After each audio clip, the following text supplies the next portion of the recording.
கலைஞர் ஐயா இருக்காங்க இல்லையா, அவங்க ஒரு விஷயம் ஒன்று பண்ணாங்க. அவங்களுக்கு ஆன்மீகத்திலேயோ கடவுள் பக்தி மேலேயோ நம்பிக்கை இல்லைன்னு தான் அவர் பதிவு பண்ணார். ஆனால் கடைசி வரையிலையும் மஞ்சத்துண்டையும் கருப்பு கண்ணாடியையும் விடலை.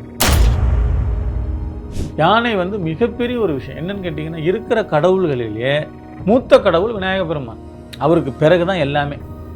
அந்த முருகப்பெருமானுடைய அந்த கணபதிங்கிறது விநாயக பெருமானுடைய உருவம். அது பக்தியோட தான் வந்திருக்கு. பிறப்பால கிறிஸ்துவனாக இருந்தாலும் செய்ய போகிற விஷயங்கள், செஞ்சுக்கிட்டு இருக்கிற விஷயங்கள், அறிய நேர போகிறது எல்லாமே இந்து மக்களுக்காக மட்டும்தான். தன்னுடைய ஒரு விஷயத்தை அதில் அவர் காட்டவே இல்லை. மெழுகுவர்த்தி கொளுத்துறதோ. வாகை சக்தி வாய்ந்த ஒரு பொருள், எளிதாக கிடைக்கிறதில்ல. வாகை மரம் எளிதாக கிடைக்கிற பொருள் அல்ல, அது கொஞ்சம் டிமாண்ட் உள்ளது. இவருக்கு பில்லி சூனியம் வைக்கணும்னு அவசியமும் இல்லை. அப்போ இவருக்கு வச்சாலும் இவரை பாதிக்காத அளவுக்கு என்னென்ன பண்ணணுமோ அத்தனை இவர் பண்ணி வச்சிருவார். சரிங்களா? இவர் யாருக்கிட்டையும் சினிமாவில் மட்டும் தாங்க சண்டை போடுறாரு, நேர்லையெல்லாம் ரொம்ப ஷார்ப்டாக இருக்காரு. அப்படி ஒன்றும் பண்ண போகிறதில்ல. கணவன் மனைவி வசியம், தொழில் வசியம், தகாத உறவை பிரித்தல், தனவசிய குடுவைமை போன்ற அனைத்து விதமான மை மற்றும் மாந்திரிக பயிற்சி பெற ரத்த கணபதி மாந்திரிக பயிற்சி நிலையத்தை அணுகவும். தொடர்பிற்கு ஸ்கிரீனில் தெரியும் எண்ணை அழைக்கவும். ரிஃப்ளெக்ட் நேர்களுக்கு வணக்கம். இன்னைக்கு நம்ம கூட மலையாள மாந்திரிகர் என் சந்திரகுமார் அவர்கள் தான் இணைஞ்சிருக்காங்க. அவர்கிட்ட பேசுறதுக்கும் கேட்டு தெரிஞ்சுக்கிறதுக்கும் நிறைய விஷயங்கள் இருக்கு. வாங்க பேசலாம். வணக்கம் சார். வணக்கம்மா. நடிகர் விஜய் அவர்கள் இன்னைக்கு அவருடைய கட்சி கொடியை ரிலீஸ் பண்ணியிருக்காரு. ஆனால் அந்த கட்சி கொடியில் பார்த்தீங்கன்னா ரெட் கலரும் எல்லோ கலரும் தான் ரொம்ப டாமினண்ட்டாக இருக்குது. அந்த கலர் தான் நிறைய யூஸ் பண்ணப்பட்டிருக்கு. அப்படின்னா அந்த கலருக்கு பின்னாடி என்ன விஷயங்கள் இருக்குது சார்? நிறைய இருக்குது. கலைஞர் ஐயா இருக்காங்க இல்லையா, அவங்க ஒரு விஷயம் ஒன்று பண்ணாங்க. அவங்களுக்கு ஆன்மீகத்திலேயோ கடவுள் பக்தி மேலேயோ நம்பிக்கை இல்லைன்னு தான் அவர் பதிவு பண்ணார். ஆனால் கடைசி வரையிலையும் மஞ்சத்துண்டையும் கருப்பு கண்ணாடியையும் விடலை.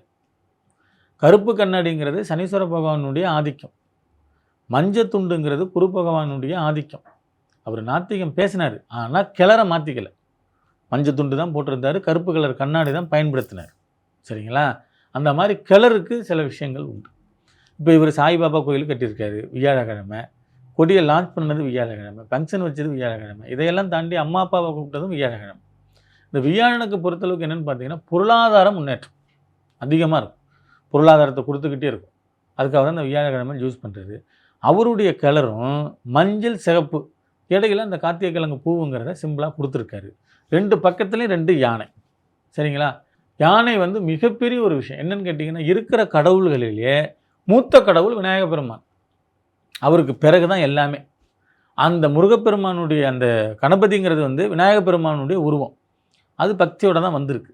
ஆனால் இவர் பிறப்பால கிறிஸ்துவனாக இருந்தாலும் செய்ய போகிற விஷயங்கள், செஞ்சுக்கிட்டு இருக்கிற விஷயங்கள், அறிய நேர போகிறது எல்லாமே இந்து மக்களுக்காக மட்டும்தான். தன்னுடைய ஒரு விஷயத்தை அதில் அவர் காட்டவே இல்லை. மெழுகுவர்த்தி கொளுத்துறதோ இல்லை வேறு ஏதாவது பண்ணுறதோ அந்த மாதிரி விஷயங்கள் இல்லை.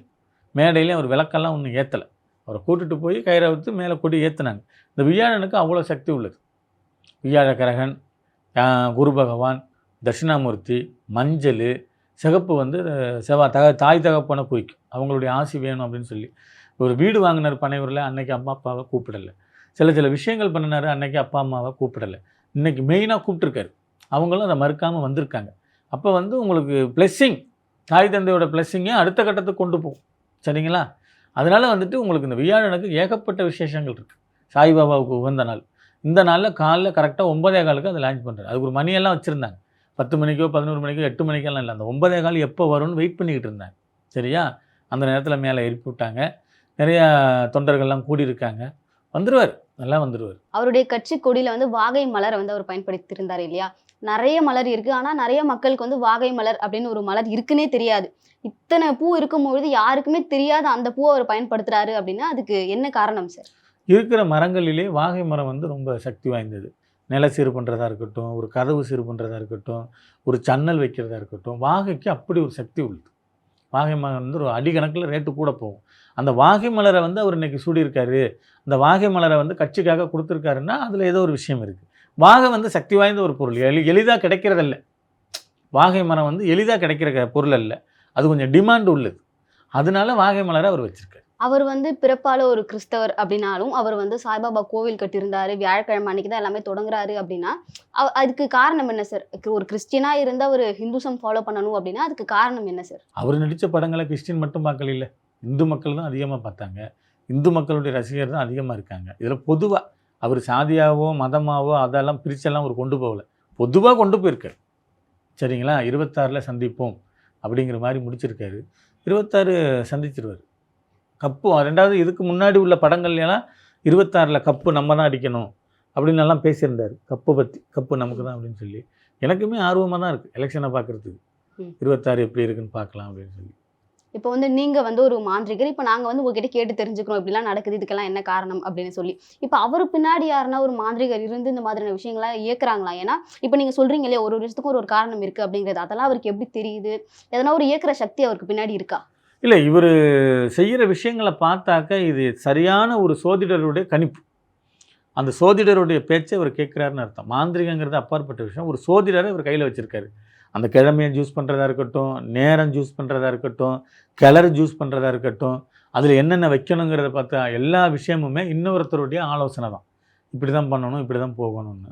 அதனால அவருக்கு பின்னாடி சோதிடருக்கு நிறைய வாய்ப்புகள் இருக்குமா. ஒரு பொறுமையா ஜோதிடர் இருக்காரு பையன் அப்படின்னு நீங்க சொல்றீங்க. ஆனா உங்க கையிலயும் பாத்தீங்கன்னா மஞ்சள் சிவப்பு தான் நீங்க கட்டியிருக்கீங்க அப்படின்னும் பொழுது நீங்க ஏதோ ஒரு பின்னாடி இருந்து இயக்குறீங்களா? அப்படி இல்லை, இந்த கிளறு தான் என்ன இயக்குது. செவ்வாய் பகவான்கிட்ட வந்து உங்களுக்கு வாக்கு பலிதம், நம்ம எடுத்த காரியம் வெற்றி பெறுறது, அவங்க கூட இருந்து நம்ம கூட இருந்து எல்லா விஷயத்தையும் செஞ்சு கொடுக்குறது. இந்த மஞ்சள் கலர் வந்து பணம் வர்றதுக்காக. குரு பகவான் இல்லையா, குரு பகவானுக்கு உகந்த நிறம் மஞ்சள்.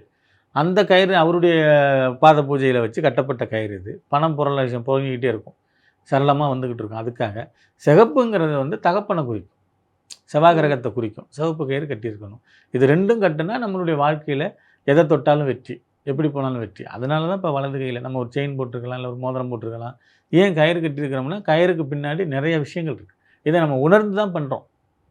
இந்த கயிறு கட்டினா என்னது நல்லது நடக்கும் அப்படின்னு சொல்லி. அவரும் அதே மாதிரி அந்த கிளறு மற்ற விஷயங்கள் எல்லாத்தையும் யாரோ ஒருத்தர் சொல்லி, யாரோ ஒருத்தர் இல்லை, அவருக்கு பின்னாடி பக்காவாக ஒரு சோதிடர் இருக்கார். இதை என்னால் ஆணித்தரமாக சொல்ல முடியும். இப்போ விஜய் சார் வந்து அவர் வந்து உங்களை வழிநடத்த சொல்லி கேட்குறாரு அப்படின்னா அவரை நீங்க என்னென்ன மாதிரியான விஷயங்கள்லாம் சொல்லி வழி நடத்துவீங்க?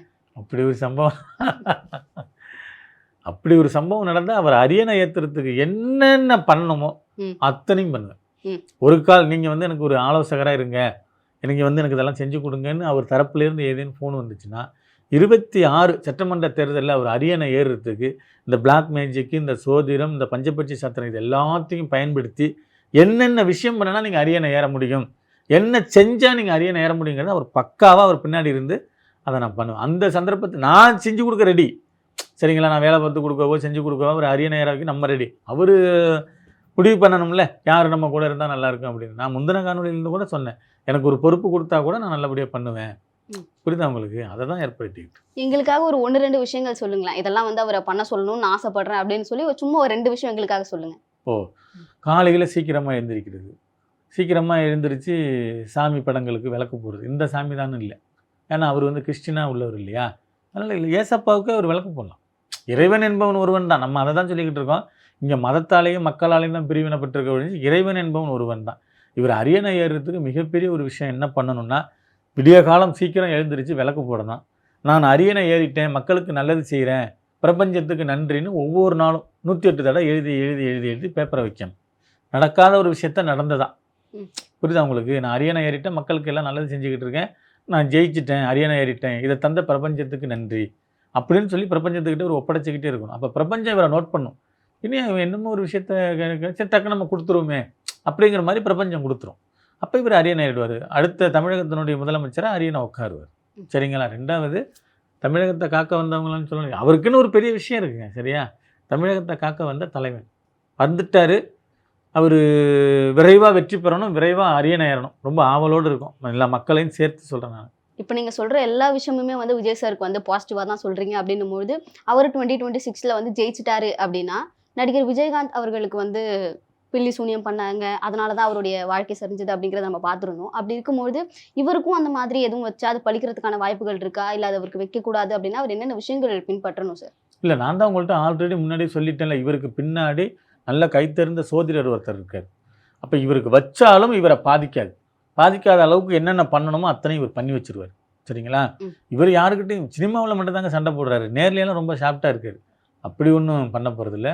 இவருக்கு பில்லி சூனியம் வைக்கணும்னு அவசியமும் இல்லை. அந்த மாதிரி ஆட்சி பண்ணுவார், அந்த மாதிரி வரும். அதனால் பில்லி சூனியத்தை பற்றியோ செய்வனையை பற்றியோ இவர் கண்டுக்க போகிறதில்ல. எந்த ஒரு விஷயம் பண்ணுறதுக்கு முன்னாடி சோதிடர்கிட்ட கேட்குறாரு. புரியுதுங்களா? இன்னொரு விஷயம், நம்ம இது வந்து தப்பாக போயிடுமோ என்னமோ தெரில. அம்மையார் ஜெயலலிதா இருந்தாங்க இல்லையா, அவங்க இருந்த இடத்துலேயே தான் ஆட்சி பண்ணாங்க. ஆனால் அவர் ஆட்சி பண்ண வச்சது நம்பூதிரிகள், சோதிடர்கள், மாந்திரவாதிகள்லாம் கூட இருந்தாங்க. இந்த கோயிலுக்கு போங்கன்னா போவாங்க, இங்கே போய் குளிங்கன்னா குளிப்பாங்க, இந்த யானையை வாங்கி விடுங்கன்னா விடுவாங்க, இதை பண்ணுங்கன்னா பண்ணுவாங்க. அந்த சோதிடர், நம்பூதிரி, மாந்திரிகர்கள் என்ன சொல்கிறாங்களோ அச்சு பிசகாமல் செய்வாங்க அவங்க. அந்த மாதிரி இவரோட விஷயத்தில் பார்த்தோம்னா பின்னாடி ஒரு சோதிடர் இருக்கார்.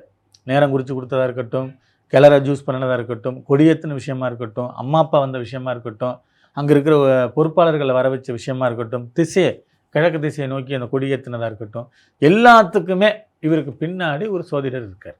நிறைய மனிதர்கள் இந்த உலகத்துல இருக்காங்க அப்படின்னாலும் யாருன்னா ஒருத்தரை தான் வந்து நிறைய மனிதர்களுக்கு பிடிக்குது. அப்படி இருக்கும்போது இவரை வந்து இத்தனை பேருக்கு பிடிச்சிருக்கு அப்படின்னா ஆன்மீக ரீதியாக எதுவும் காரணங்கள் இருக்கா இவரை வந்து இத்தனை பேருக்கு பிடிச்சிருக்கிறதுக்கு? அப்படி அவருடைய நடிப்பு, அவருடைய பேச்சுக்கள், அவருடைய வசனங்கள் அப்படி கவர்ந்துச்சு. ஆன்மீக நேரடியாக அவர் மை வச்சுக்கிட்டு மக்களை பூரா கவர் பண்ணுறாருன்னா அப்படி இல்லை. இவருக்கு ஆன்மீக, ஆனால் எனக்கு தெரிஞ்சு இது வரைக்கும் அவருடைய நெத்தியில் ஒரு திருநீரோ ஒரு குங்குமமோ ஒரு மையோ எதுவுமே இல்லை, வெறுமனேன்னு தான் இருக்கார். அதெல்லாம் ஒன்றும் அவர் பயன்படுத்தலை, போகல. வழிபாடு வைப்பார் போல இருக்கு வீட்டுக்குள்ளே, இந்த மாதிரி இருக்கணும், இந்த மாதிரி நம்ம வரணும் அப்படின்னு சொல்லி. அதிகமான தோல்வி படங்கள் கொடுத்தது யாருன்னு கேட்டிங்கன்னா அஜித்குமார் சார் தான். அதிகமான தோல்வி படம். வேற ஒருத்தர்னா ஒரு படம் 2 படம் 3 படத்திலே காலி பண்ணிடுவாங்க. விட்டாமுயற்சி விஸ்வரூப வெற்றி. ரொம்ப தொடர்ந்து அதிகமான தோல்வி படங்களை கொடுத்த உச்ச நட்சத்திரமாக இன்னைக்கு மாறி இருக்காரு. சரிங்களா? அதிகமாக அவர் தோல்வி படத்தை தான் கொடுத்தாரு. ஆனால் இன்னைக்கு பெரிய உச்ச நட்சத்திரமும் மாறிட்டார். அது அப்படி இருக்கும். அவருக்குள்ளேயும் பார்த்தீங்கன்னா ஆன்மீக ஒரு வழிபாடு, ஆன்மீகத்தை ஈடுபடுறது, ஊராக பைக் ரேஸில் போய் சில கோயில்களுக்கு போகிறது வர்றது, இது எல்லாமே. அப்போ ஆன்மீகத்தை ஒருத்தர் நம்புகிறாங்க, ஒரு ஆன்மீகத்தின் சார்பில் நம்ம போவோம் அப்படிங்கும்போது அதில் தோல்வி இருக்காது. அதை தான் விஜய் சார் செஞ்சுருக்காரு. வெளிப்படையாக காமிக்காமல் வீட்டுக்குள்ளேயே வணங்குறதுக்கு அதிகமான வாய்ப்புகள் இருக்குது. தொடர்ந்து நீங்கள் எங்ககிட்ட நிறைய விஷயங்களை பகிர்ந்துக்கிட்டீங்க. உங்கள் நேரத்துக்கு ரொம்ப நன்றி சார். நன்றி. வாழ்க வளமுடன்.